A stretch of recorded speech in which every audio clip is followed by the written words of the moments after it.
हुंडा प्रथेचा धिक्कार करत देशभरातील 3,500 युवती आणि त्यांच्या पालकांनी हुंडाबंदीची शपथ घेतली। ना दहेज देंगे और ना लेंगे अशी सामूहिक शपथ शिर्डीत अखिल विश्व गायत्री परिवार हरिद्वार यांच्या वतीने आयोजित विराट कन्या कौशल्य शिबिराच्या समारोप प्रसंगी घेण्यात आली आहे। मैं दहेज नहीं लेने दूंगा, न दहेज दूंगा और न ये दहेज एक्सेप्ट करूंगी। ये मेरा संकल्प है और ये स्थायी रूप से निर्धारित रहेगा। बोलिए परम गुरुदेव की, माता जी की। एकीकडे स्त्री पुरुष समानतेचा नारा दिला जात असताना हुंड्याच्या अनिष्ट प्रथेमुळे अनेक मुलींचे बळी जात आहेत। सतत वाढत्या हुंडाबळीमुळे समाजात हुंड्याविरोधात प्रचंड चीड निर्माण झाली आहे। शिर्डी येथे आयोजित विराट कन्या कौशल्य शिबिरातही हुंडा प्रथेविरोधात 3,500 मुली आणि त्यांच्या पालकांनी हुंडाबंदीची सामूहिक शपथ घेतली।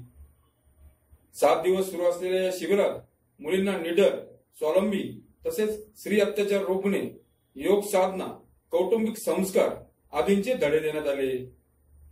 कुटुंबातील मुलगा मुलगी असा भेद दूर व्हावा याकरिता शिबिरात सहभागी कन्यांचं आई वडिलांच्या हस्ते पूजनही करण्यात आलं।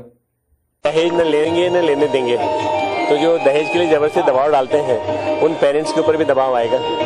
और अगर ये से लाखों करोड़ों लड़कियां उभर के आ गई तो देखते देखते दहेज की प्रथा परंपरा नष्ट हो जाएगी। दहेज की वजह से हमारे राष्ट्र गरीब बना है, बेईमान बना है और बहुत ज़्यादा कुरीतियाँ पनपी हैं उसकी वजह। हाँ, 7 विश्वविद्यालय वो बना रहे हैं, डिसेंट्रलाइज तो नहीं करेंगे, इसको उसके जैसा मॉडल हर जगह बना देंगे 7 जगह। तो उससे क्या होगा कि जगह जगह बच्चों को मौका मिल जाएगा। सब तो नहीं जा सकते हरिद्वार, तो जैसे कोई भुसावल आ सकता है, भुसावल जगह मिल रही है अपने को, कोई यहाँ आ सकता है, सेंधुआ आ सकता है। रायपुर में तो बनके तैयार हो गया अपना, ऐसे वहाँ पुरी में बनके तैयार हो रहा है। शिर्डी की आध्यात्मिक महत्ता के कारण हो गया। कौशल शिविर और भी होंगे, अब हर प्रांत में होंगे और केवल नारी कन्या कौशल ही नहीं, युवा कौशल, पुरुषों के कौशल सत्र भी होंगे, उनको भी कौशल बनाना पड़ेगा। नहीं तो क्या होगा, आधी पीढ़ी अकुशल रह जाएगी, आधी पीढ़ी कुशल हो जाएगी। कौशल शिविर का उद्देश्य ये रहा है कि स्त्री शक्ति को जागरूक करने के लिए, बच्चियों को अच्छे संस्कार देने के लिए और उसके अंदर जो कौशल का विकास करने के लिए ये प्रयास हम लोगों ने किया।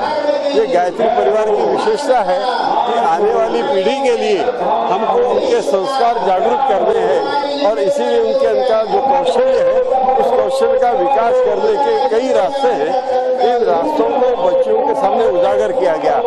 यहाँ पे विशेषकर दहेज की जो प्रथा है हमारे देश में, इसके विरोध में सबका एक आवाज निकला है और न दहेज देंगे और न दहेज लेंगे का एक बहुत अच्छा संकल्प यहाँ पे बच्चों ने लिया और इसकी शुरुआत अब यहाँ से हुई है। ये महाराष्ट्र से जो शुरुआत हुई है, अब ये रुकेगी नहीं।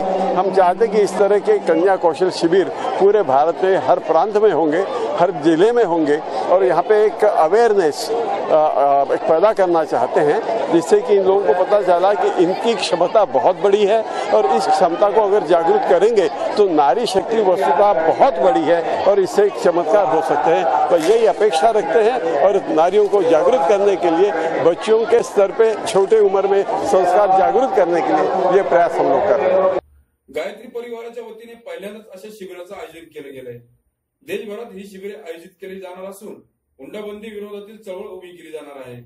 बेटी बचाव बेटी पढाओ स्त्रियांवरील अत्याचार रोखण्यासाठीही सामूहिक प्रयत्न या वीर कन्या करणार आहेत। या शिबिरात राज्य तसेच राज्याबाहेरून 3,500 मुलींनी सहभाग नोंदवला। आज आम्ही अशी शपथ घेतली आहे की आमची जो हुंडा प्रथा आहे व ज्याही अनिष्ट प्रथा आहेत त्यांच्या सगळ्यांचा आम्ही मनापासून विरोध करू आणि जर का आमच्या बहिणींची, आमच्या आईंची जर का कोणी काही छेडखानी करत असेल, कोणाला त्रास होत असेल तर आम्ही सर्व सोबत येऊन त्या नारीला आम्ही पाठिंबा देऊ आणि तिला जर का काही त्रास होत असेल तर तो त्रास आम्हा सर्वांचा समजून त्या त्रासाशी आम्ही विरोध करू। 3500 मुलीने शपथ घेतलेली आहे आणि हुंडा द्यायलाच नको खरं तर, पण आपल्या समाजात आहे ती प्रथा. पण मुलगी स्वतः सगळं सोडून येते आणि ती स्वतःच पैसे देते म्हणजे ते चुकीचं आहे, ते नाही करायला पाहिजे.